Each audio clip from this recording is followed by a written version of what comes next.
Keep an eye on your car with the My BMW app.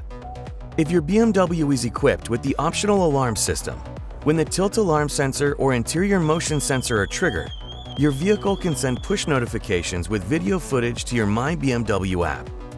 To receive such alerts, you need to activate the anti-theft recorder once by going to Apps, Drive Recorder, Consent to the transmission of your vehicle's camera data, and select Allow Recording to activate the anti-theft recorder and the drive recorder. Scroll down to Theft and set the recording time for the cameras in case of a trigger event.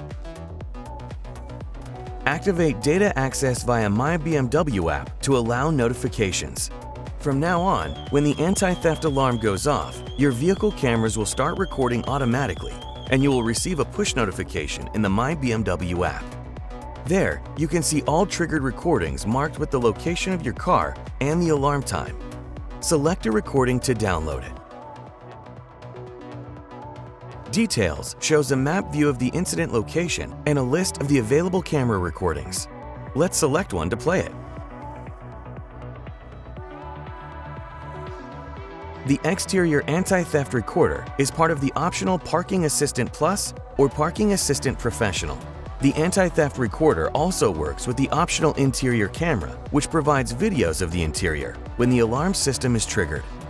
Remember to activate the function in the Data Privacy menu. Continue watching our how-to series to get the most out of your BMW.